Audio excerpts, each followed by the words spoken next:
and welcome to another episode of Multiplane Podcast. And I'm Val. I'm Ty. And today we have special guest Bryan. Bryan, welcome and congratulations with everything that's going on in your life. One, congratulations for being here because we love it when you're here. Two, you got married recently. Are you there? Can you hear us? Not maybe you can't hear us again. Oh no, we're having some technical difficulties today. Let me see if I can edit his mic settings. Can you hear us, Bryan? Hello? Hello? Maybe he can't. Are you gone again? Okay. He's in Well, the void. hopefully Bryan will be able to hear us in a minute. And we can talk because he recently got to go to Disney World and experience something pretty amazing. But Ty, it is debut week for Disney Plus. So guess what I got to watch over the last couple of days? What? Let's hear it. I mean, what's coming out on Disney Plus? Do you remember? I watched Free Guy, Well, but that's nothing like that's new. already out, man. That's already out. Okay, I so know, but it's um actually available at my fingertips. right, but Disney Plus has a bunch of stuff that is going to be coming up over the next month and a half. And I wasn't too stoked. I'm gonna have an unpopular opinion. I wasn't too stoked about some of the stuff that I was gonna have to screen this week, but yesterday I watched in a row. I watched two new Disney Plus movies, and I can't talk about them yet. But the first one I watched was Turning Red, Okay. the animated series Turning Red. And then the second one was Better Nate Than Ever, which I can't say anything about, but I have to say I was surprised by both of these. That's all I can say right now. I will have my reviews up on whattosewithval.com when they can go up. And as soon as we can talk about them here, we will. I'm going to talk to Bryan and tell him to go out and then come back in because we're having a little bit of technical difficulties. And then we are hopefully going to talk to him about Star Wars and him getting married in the coolest place you could probably ever get married. Ty, what news do you have for us? So, were you trying to talk about the Proud Family coming back? That's another I new one. I did not get to see the Proud Family, so Okay. that one has not been put into my list yet. But the two that I watched yesterday, that again I can't say much on, are Turning Red and Better Nate Than Ever. And all I'm gonna say is what I can say right now is that they surprised me. Whether they surprised me good or bad, I can't say, but they surprised me. Hey Bryan, can you hear us? I can now, yeah. Okay. There we Well, go. what I was saying when you couldn't hear us is congratulations on a bunch of cool stuff. One, congratulations for being here. We love it when you're here talking to us. It's been a minute. Two, Yeah. congratulations, you got married On a spaceship. on us at the coolest place that you could get married. You got married. So let's Ty, did you have any Disney news before we jump in to Bryan's experience that he went through? Just a few things like Tron Legacy's getting that much, or not Tron Legacy, the Tron coaster at Disney World's getting that much closer to being done. We're having the Electrical Parade, Phantasmic, World of Color. All these things are coming back to Disneyland in April. So if you guys have a trip coming up soon, you're going to be able to experience. Okay, yeah, Val, let's rub it in. I'm gonna be there before again though. Yeah. I always get, so I'm going March 12th and 13th, and then all the stuff happens, so I'm gonna have to go. Before the I'm going nighttime back in shows come October back. though. So Bryan, you're going to Disneyland. When are you heading out there? In May, I'm going for a few days in tandem with Star Wars Celebration. Nice. So Bryan is an author, and how many books have you published now? I've got books is a different answer than novels. I think books is probably about a dozen. My most recent novel is in the BattleTech universe, and I've got I wrote the official book of lists for the Big Bang Theory TV show that's coming out in September. So I don't know, a whole bunch of stuff. Nice. And you are a Star Wars expert. I've known you virtually and sometimes in person for a long time now, but basically I just stalk you on the interwebs when you get to do all of these fun things like Celebration, like going and testing out, and being the first to see a lot of Star Wars things. So tell everybody what you got to do last week. So last week I went aboard the press voyage for the Galactic Starcruiser, and the Halcyon, which is the cruise ship that you go on. I got to do the 2-night 3-day experience and see everything that there was to see and see how it interacts with Galaxy's Edge. And what did you think? Oh, I man. mean, I know what you thought, but It was it was everything I wanted as a kid, right? Like I wanted to step into the Star Wars universe, and it makes Star Tours did that for me. I was there opening week for Star Tours in Anaheim when I was a little kid, and it gave me the same feeling, but like going into Star Tours now is sort of like, oh, this was child's play, right? right. Like Compared to what we have now. the Yeah. immersion in Star Tours feels so broken compared to the moment in space and time that they've created with Galaxy's Edge and now with the Halcyon, and even more so with the Halcyon now. It's so much, it's so immersive, and it brings you into this very specific moment of Star Wars in a way that I dreamt of as a kid and thought Star Tours gave to me, but it really didn't. Yeah. And if you're okay with this, I'm going to share some of your photos so you can tell Sure. us what we're looking at here. I just created a multiverse. I didn't mean to do that. Let's try this again. Technology is not my friend today for some reason, so let's get rid of that. So you have a ton of photos now. I'm going to bring it up because it's what everybody is saying is like, is it worth all of the money? I'm Because saving up to go back. okay. Like I'm Alright. saving up to go back, and like I mean the thing is like everybody's like, oh, it's a $6,000 hotel, but that's if you go with like just 2 people. Like if you put together a room with 3 other friends, you can get the price down to about $1,500 each plus plane tickets. And the thing to look at it as far as price goes is the prices aren't that far out of line for what you can do for a Disney cruise. And people really need to look at this like it's a cruise experience because it's all inclusive with the food. It includes park tickets to go to Batu for an Oh, excursion, and they give you the like super special lightning lane passes to get on to Smuggler's Run and Rise of the Resistance, and sometimes um, reservations for Oga's Cantina or the Droid Depot, depending on missions that you might have in those places. So, like, that price covers a lot yeah. that isn't normally around. I like it. I didn't know that it included all of those things, which is really cool. So what are we looking at here? These look like some bunks. Is this where you slept? So, I can't see the screen, but Oh, I can imagine if it's the bunks. So this is sort of where I slept. can you see it, Ty? Yeah. Oh, weird. So yeah, it's the photo that's on your Facebook page of the two kind of bunk beds up like the So, pods. so there were so those pods are definitely for sleeping. And there's a queen bed right in front of them. And I slept on that queen bed, but I did definitely take a nap in one of those Star Wars bunks because it's a Star Wars bunk. Yeah. And yeah, that's what we're looking at. So this is your standard room. Has the queen bed and the 2 bunks in it. So if you are, if you're a couple and you're bringing 2 friends or 2 kids, there's room for everybody to sleep in the rooms. And um, there's been a lot to do about the size of the rooms, but they were bigger than my Disney cruise rooms.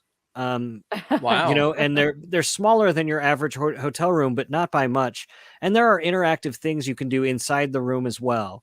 The window looks out to space, and that window is active to everything going on in the ship. There was a really interesting moment where we had stopped by the room, and I had done some missions with the droid control panel that's in there, because the logistics droid for the ship will do missions and interact with you there because they have a screen there that they can talk to you with. And looking out the window, we jump to hyperspace and we're in a random asteroid field, and we're like, there wasn't a hyperspace there was no jump to hyperspace scheduled. What's going on? And then we jumped again, and we looked over, and there's a note that pops under our door that says, "We apologize for the unscheduled hyperspace jumps. We're really sorry about this." And then we went out and started talking with people, and they're like, "We just did a mission. We took over the bridge. We jumped over to this asteroid field to get Chewie." Um, and Wow. and so, like, you can see all that stuff from your room, even if you're not involved in the story that's actually affecting that. So, like in Batu, you can use your phone or device, whatever, to decode stuff, do different Mhm. interactive games. Is that the same on this So ship? yeah, they give you a data pad. So they've got like a new release of it.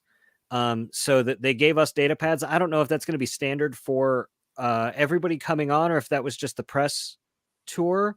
But your app is key, and if you have a reservation for the Galactic Starcruiser, you can log in to the Play Disney app, and it will start showing you your itinerary and all of the things that you can do and people that you can interact with as soon as you have that reservation locked in. But there are cast members on the ship, and characters that will interact with you through that app, and they'll give you instructions to go to certain places, hack into certain terminals, or come up and talk to them. Gaia, who is the Twi'lek singer, who is the entertainment for the voyage, her manager, is someone who at one point gave me the instructions to go give him a certain passphrase, and I got involved in a heist that he was pulling. Oh, wow. That's cool. So I went and talked to the actor based on the information and the texting in the datapad app. That is really cool. I like the one thing that you said there is that you were in your room, and no matter if you were involved with the mission or not, something was going on. And I know a lot of people are like, I don't know that I want to get that involved in my stay. I want to be there, but I don't want to have to like act things out So and be constantly going. So it's nice to hear that you can experience those things without having to be fully immersed in everything. so I was super into it. I was doing as many different missions as I could get in the app. I was trying to hack into every terminal I could. I wanted access to every room. I mean, there are definitely rooms aboard the ship that you can't get access to without hacking your way into it or getting a mission where someone can give you access to it. There's secure areas, the cargo bay, the engineering room, things like that. And the two people I was with, my wife and a friend we took as well, um, they had no interest in the app whatsoever. I did all that stuff, and they followed me around, and they did all the interactions as well, and they had such a great time not having to tie themselves to the missions. They just tagged along on mine, and it was really really rewarding for them in that way too. And you're already gonna make reservations to go back, which is really cool. Yeah. And, you're gonna be heading out to Disneyland. Tell us for I've never been to Celebration. Uh-huh. It's been on my list Hmm. forever. And so let's talk about Celebration for a minute because I think a lot of people always say, "I really want to. I really want to," and they just don't do it. So tell us a little Yeah. bit about it, good, the bad, and if we should go. Well, the bad is that I believe it's sold out. So if you're going to get tickets for Celebration, you're going to have to get them on the secondary market, and that's never a good thing. Or think in Um, advance for next year. yeah, or next time they have it, because Celebration, it happens It's not occasionally. an It's not an annual. every year thing. Yeah. And I've been to every North American Celebration except for one, and they all have a different feel depending on where they're at. Um, and the ones in Anaheim are really tied to the parks and what's going on there. So there's definitely some days to go back and forth. But Star Wars Celebration is a place where everyone is really celebrating Star Wars. And the big ticket things that you're going to see is where they're revealing all the new stuff. I think we can expect lots of trailers, lots of cast appearances. You know, Obi-Wan Kenobi, the first episode premieres the day before Star Wars Celebration Oh, starts. So I wow. think we can assume that there's going to be something about Obi-Wan there, and maybe even Ewan McGregor. I mean, it's Hayden Christensen has been to Star Wars Celebrations in the past. Most of the actors have, and I it's a really great place to see them and interact and find out what is coming down the pipe for Star Wars. But they always also have really great tracks of like Star Wars podcasters, where there's a room where Star Wars podcasters can do live shows. They have fan tracks where fans are doing panels about fan topics or collecting or costuming and things like that. So it's the place where it's so focused of a convention, right? Like you go to a convention that's general pop culture, and there's a Star Wars person over there, and there's a Star Trek person, and there's a Battlestar person, and there's somebody who's into comics, and there's not as much unification there. But at Star Wars Celebration, you can stop in line and talk to anybody about their Star Wars experience and their Star Wars fandom, and it creates a much broader sense of community than you do at a more generalized pop culture convention. Ty, do you have any questions about Star Wars before I know this is crazy? I ask Bryan about something that's not Star Wars related. I was just gonna say, with Star Wars Celebration and stuff, what's your group that you like to associate with? Are you more of the Jedi, the bounty hunter, the Sith? Is there something that you cosplay and like aim towards? So I only wore a costume at Star Wars Celebration 1, and I dressed as a Jedi, and it was an outdoor thing for whatever reason in May in Denver, and it snowed the whole time, and I'm like, this was miserable. I'm never dressing up in a costume for a convention again. And for the most part, since then, I've worked conventions, so I'm usually working as press, so I don't tend to dress up, but I'm very much a rebel sympathizer, and will aim to smash fascist regimes wherever I find them, whether it's in space or on Earth. Right on. Okay, so Disney, there's a lot of Disney stuff happening right now, both movie-wise coming up. Disney Plus. Are you a fan of Disney Plus and everything that's basically been made available to us? I am. There's some definite gaps that I think it has. I love the fact that they've got all the Star Wars content there, almost all of it that I could ask for. And that they've been putting stuff that's not necessarily canon on there. For a while, I was pretty convinced that we wouldn't get anything unless it was part of the canon, but that we've got the Ewok movies, which I have a soft spot for, and that we've got parts of the holiday special or the old droids or Ewoks Yeah. cartoons and all the Lego content and stuff, right? Like if for a Star Wars fan, I'd pay the price just for that, right? But having a lot of the classic Disney movies that they have, the animated movies, the Marvel stuff, like it's really worth it for me. But there are definitely holes. Like I said, like I can't figure out why they don't have the 1950s Guy Williams Zorro series on there. They've got the one movie that Scotch tapes the pilots together, but I mean, I've got the DVDs, but who wants to put a DVD in anymore, for one? Sometimes I have to. Sometimes Yeah, you and I exactly. have to. Sometimes you have to, but those DVDs, like I feel terrified because you go on eBay and it's like $500 a season for those Zorro discs. Yeah. And I don't know why. And it seems like a no-brainer that they would have that stuff on there, but they keep adding stuff. Yeah. So I'm excited for it. I really like the offerings, and I really like being able to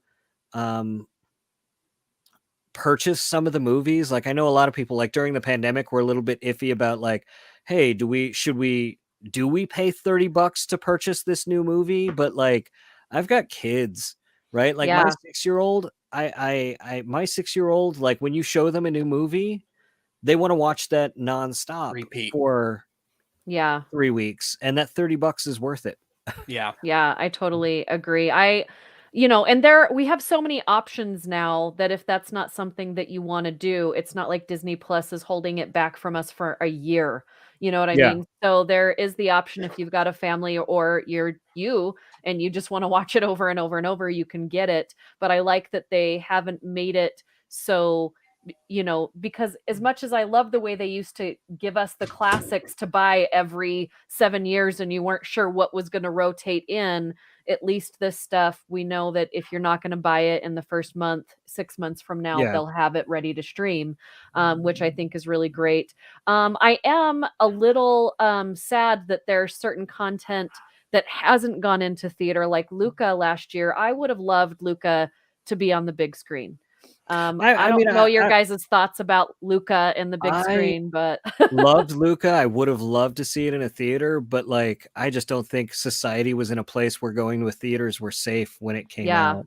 I would love for it because of its nominations. I would love for it to have like a short run. I Yeah. definitely love the fact that they were being safe, but I would love to have some short runs of things that we Yeah. didn't get to see. No, Um, I I can't was talk much. 100% okay with just Disney Plus release. I I can't say much about it either, but I would have loved to see Turning Red in a theater too. yeah, Turning Red, and we can't say much about it right No. now. But I am a little surprised that that one's not going to be in a theater. After watching it, that's all I'm gonna say right now. That's another one I'm okay with, just Disney Plus. Well, here's the thing. I'll eat my words. Luca ended up being good. I liked it when I didn't have any big anticipation for it. Same Mhm. thing with Turning Red. I'm kind of like, meh. So You we'll haven't see if seen it does the Turning same Red that thing. yet, though, so you can't make an I know. I'm assumption of it. saying like the anticipation for it, even when the first poster and stuff released, I'm like, No, I I'm have not to tell excited. you, and I don't know how much I can say without getting in trouble because I'm not gonna tell you my thoughts. But I wasn't excited to watch it. It was one of those like, okay, like I have to, do this one so that I can review, you know, other better Yeah. content. And now after watching it without any feelings, I am surprised it's not going to be in theaters. I've been excited for it for a while. I got to interview the director when I went out to Pixar for the Incredibles 2 like DVD junket, and it was her short film Bow that was in ahead of Incredibles 2. Yeah. And getting to like just sit down and talk with her on a creative level, I was really excited about what future she would have at Pixar, and I'm really excited to see the perspective a woman director brings to Pixar animation. And so I was really excited for those reasons, like just that connection for one, but Mhm. what a woman could bring to a Pixar flagship title. Yeah. Well, I really want it to be in theaters, and that's we'll talk about it when we can talk about it. And I hope that you're pleasantly surprised, Ty. Um, Yeah, me too. um, let's talk about we have stuff to come. So obviously this isn't a Disney movie, but the Batman opens this week. We just had and we've seen it, but Ty hasn't. Um, And I'm a diehard Batman. Like, So am I. I mean, like, look, all right, Boy Wonder, let's go. but I that's want to actually all say, these are Batman comics. so I want to get somebody who hasn't seen it and someone that has seen it. Do you think it's going to be as well received as Spider-Man? Because Spider-Man, like, it's a big deal right now. I think Batman's going to be big at the box office for a couple of weeks, but I don't know that it's going to get close to the numbers that Spider-Man did. I think it's going to be pretty epic. I think, and Val, we kind of said, it's the appearance aims that it's, towards a different group. I think Brian can understand my comment. Had they not said or shown us that the Riddler was going to be kind of the big bad, and this is me not seeing it, I got wicked Court of Owl vibes from all these trailers. And if you're a Batman comic fan, I think us comic accurate people are going to eat this up. That This was is the one thing. grungier. Yeah. Go Go for Go it, ahead, Brian. Brian. It's got so much more Long Halloween to it. Oh, no way. And I think I'm working on a piece now for Slash Film about how I think Robert Pattinson is like the perfect Tim Sale Batman or Bruce Wayne. Mhm. But for me, I don't think it'll do Spider-Man numbers for two reasons. One, I think it's darker and they have a more limited audience. I can take my 6-year-old to go see Spider-Man. I can't take them to see the Batman. So I think they've automatically narrowed their pool of people who can see it. Mhm. And two, I think it's a much easier target for bad faith actors on YouTube and other like places where there are definitely things they're going to cling to that are part of the story that are going to make it easy for them to create their outrage YouTube clickbait videos. Yeah, that was one thing, like, right after Spider-Man came out, I was just like, "All right, like, I just wanna stay away from the hate," you know? And there was some hate, but there, I think, is gonna be so much hate this week just by some of our colleagues' response to the movie. I put my, my review up today, and I've already had some people comment on it. But I didn't hate on the movie. I was more like you, Brian, and kind of tie with your thoughts. One of the things that I loved so much about this Batman is that every time they showed his profile, I thought of an animated Batman, the animated Batman series, and I loved having that comic book feel in there, as much as it is a film noir for me, which also I love. Um, but I do think there's a lot of hate, and I don't want to spend too much on time on it because it's not a Disney movie. But I do think that there's going to be some comparisons, of course, because anytime you have DC versus Marvel at the theater, there's going to be comparisons, and anytime you have a superhero movie out there, it's everybody wants to see what they want to see and not what they're given. And so this is what I would just say to you guys again. Thank you for listening. And we've got a couple comments over here is, like, leave your ideas at the door and go enjoy someone else's idea. Like, that's what a movie is. And that's what I say to Star Wars fans as well. Like, we all have an idea, but until you make your own movie, you got to, enjoy the ideas that you see for what it is.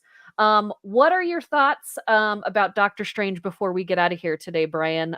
Any thoughts at all about what's to come with Doctor Strange? And Ty and I have a bet going. Is the Doctor Strange in the new Spider-Man movie our Doctor Strange, or is he a Doctor Strange from a different multiverse? So I'm really excited about it, although I would much prefer. Like, I'm sad that Robert Cargill, who wrote the first Doctor Strange, and I'm blanking the name of the director, ended up leaving because I think they were definitely going in a little bit more of a horror direction. But getting Sam Raimi to come in, and Sam Raimi's really one of the kings of comic book movies. Spider-Man 2, like, if you ask me, his Spider-Man 2 is still one of the best comic book movies ever made.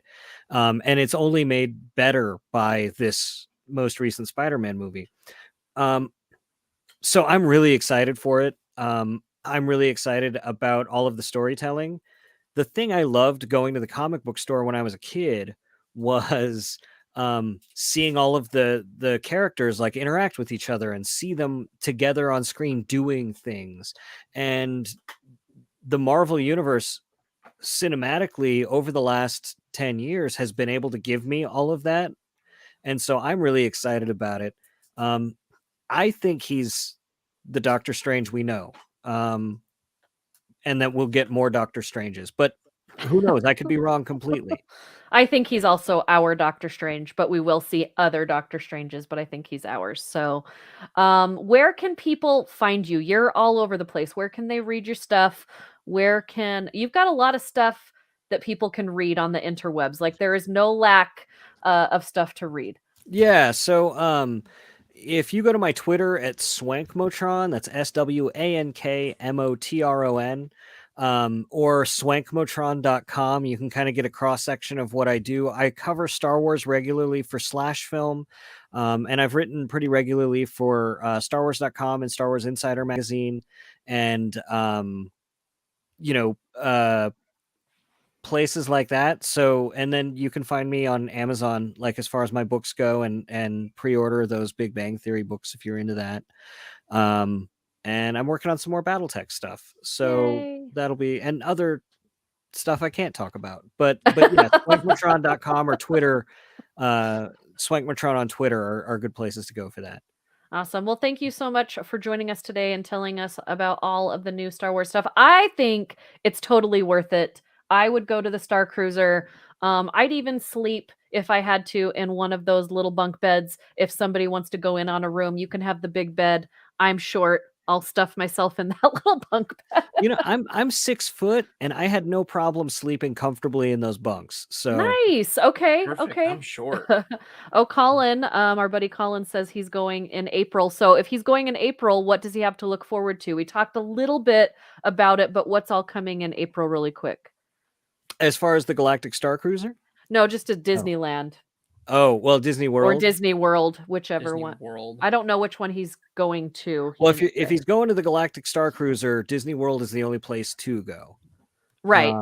So I think the thing you're looking forward to is lots and lots of crowds. I have no idea why it was the most crowded I'd ever seen Disney World in a random February weekend, but that's the good thing about going on the Starcruiser is that you can look forward to having those Lightning Lane passes and skip the 190-minute line for Rise of the Resistance.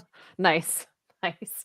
All right, next week we really are going to talk about Loki. We've been telling you for a couple weeks now we are. And then we're going to jump into some animation because the week after that we are going to talk about the new animated movie that is coming to Disney Plus that I know Ty, like I kind of want to throw down if you don't like this movie.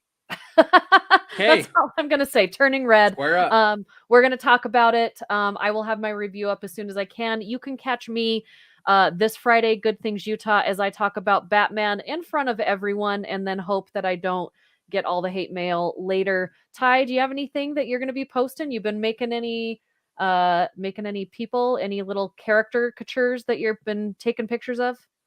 I've got some character makeup coming up with my 5-year-old. That's going to Oh, be wow. terrifying Okay. soon. So All right. So stay tuned to all of our Facebook, Instagram, Twitter. Like us, subscribe, do all the things, and we will see you guys next week. Thanks, guys. see ya.